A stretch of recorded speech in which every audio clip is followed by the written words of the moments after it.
Good day, everyone. My name is J. Luis Soriano, and my science topic is all about embedding formative assessment in the instruction, alignment of assessment and standards/outcomes, and how to plan for assessment. So, this topic was still included in Lesson 5. So, first one is embedding formative assessment in the instruction. Ibig sabihin nito, si teacher ay chine-check niya yung understanding ng kanyang mga students during the lesson, not only at the end, and he or she uses the results in order to adjust the instruction. Example na lamang dito ay yung asking questions or recitations during the lesson and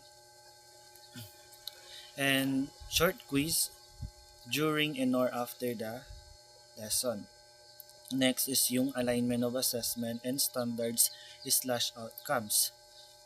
Bilang isang teacher, napakahalaga na dapat naka-align yung mga assessment na ginagamit natin sa kung ano yung curriculum standards na kinakailangan nating ma-achieve upang sa gayon ay maging maayos at organisado yung flow ng pagtuturo at pag-aaral at para ma-ensure na ma-achieve natin kung ano yung kinakailangan nating ma-achieve at the end of unit or semester.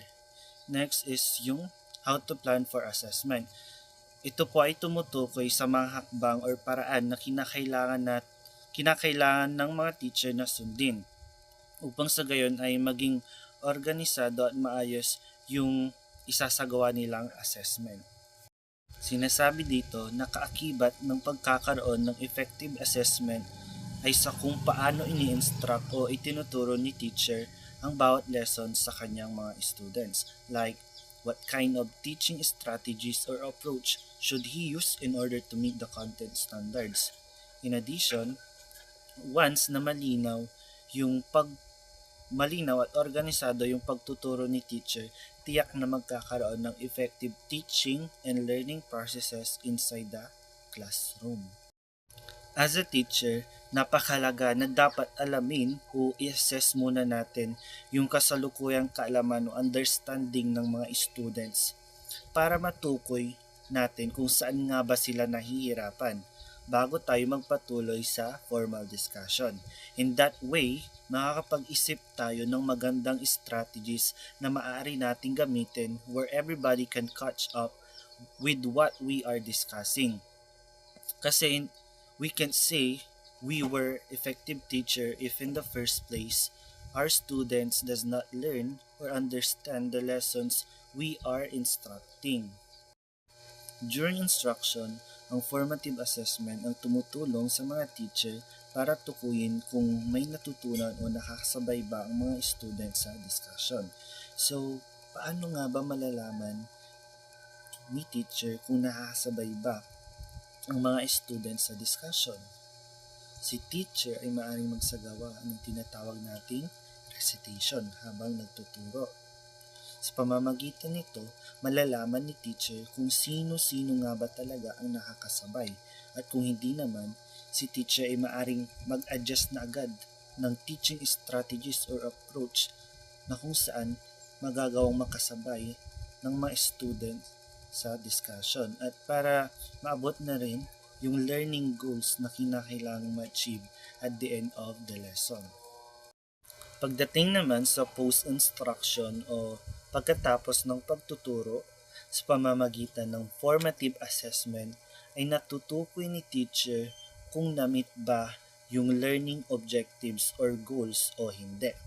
So, paano nga ba malalaman ni teacher kung may natutunan ba o wala ang kanyang mga students? Si teacher ay maaring magsagawa ng tinatawag nating short quiz batay sa kasalukuyang pinag-aralan nila. Therefore, once na marami sa mga students ang nakakuha ng mataas na scores, ibig sabihin nito ay effective yung teaching strategies na ginamit ni teacher. Pero once naman na marami sa mga ito ay nakakuha ng mababang scores, ibig sabihin ay hindi naging effective yung teaching approach ni teacher. Dahil dito, maaring magsagawa si teacher ng remedial, reteach or adjust the instruction where every student can able to comprehend and gain skills and knowledge from the instruction.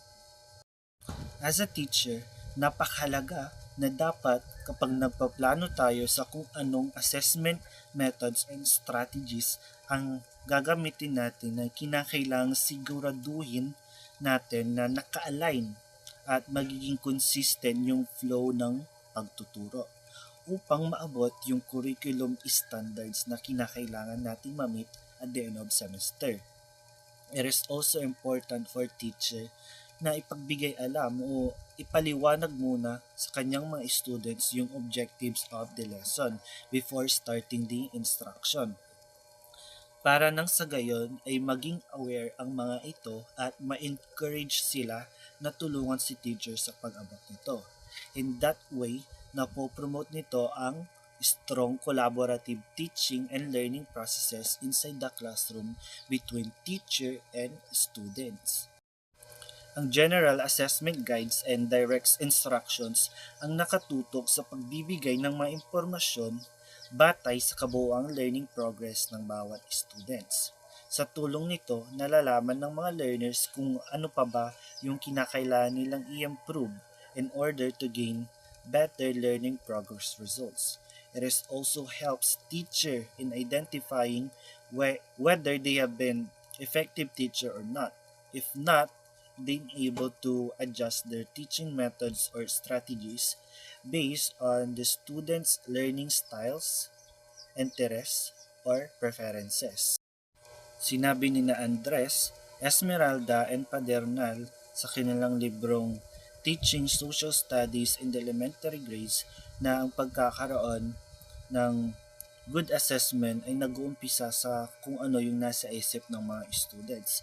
Ibig sabihin nito, para magkaroon ng tinatawag nating good assessment strategies, ay kinakailangang i-adjust o i-align ni teacher sa kung ano yung interest ng mga learners. Sapagkat once na naka-align ito sa kung ano yung interest ng mga learners, ay mas ma-encourage sila na mas makinig at mas matuto pa ng iba't ibang kaalaman na maaari nilang magamit in other subjects or in real world scenarios. Also, when planning for assessment, it is important for teacher na mag-isip at magplano ng different strategies na maaari nilang gamitin sa pagtuturo.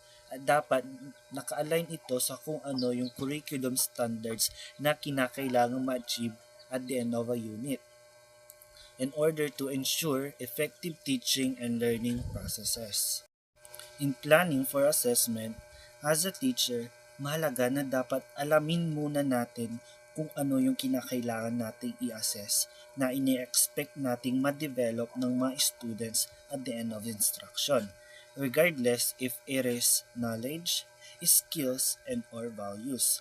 Kasi once na malinaw na sa atin kung ano yung kinakailangan nating i-assess, ay magagawa na nating makapag-focus dito at makapagplano ng iba't ibang strategies na maaari nating gamitin para maisagawa ito ng maayos at epektibo. Ang ikalawa naman nating gagawin o pagpaplanuhan ay kung ano yung purpose ng assessment na isasagawa natin. Napakahalaga din na dapat alam natin kung ano yung purpose ng assessment na gagawin natin. Sapagkat kung hindi natin alam kung anong purpose nito ay hindi magiging makabuluhan yung pag-aaral at pagkatuto ng mga learners. At higit sa lahat, hindi magiging effective yung unang pagpaplanong isinagawa natin, which is to assess students' learning regardless of their knowledge, skills, and or values. Kung wala tayong tiyak na layunin sa ating isasagawang assessment.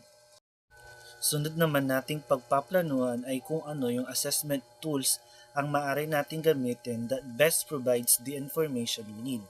Assessment tools has a major role in developing students' learning and teachers' teaching process. Sa tulong kasi ng iba't ibang assessment tools ay nagagawang maipaliwanag ng malinaw at maayos ni teacher kung ano yung tinuturo nila at nagagawa namang maintindihan din ito ng mabuti ng mga learners, lalong-lalo na kapag nakikita nila mismo yung kanilang pinag-aaralan. Kung kaya't napakahalaga na makapag-isip o makapagplano tayo ng maganda at reliable na assessment tools na maaari nating gamitin upang sa gayon ay maisakatuparan natin ng maayos yung una at ikalawang pagpaplanong ginawa natin.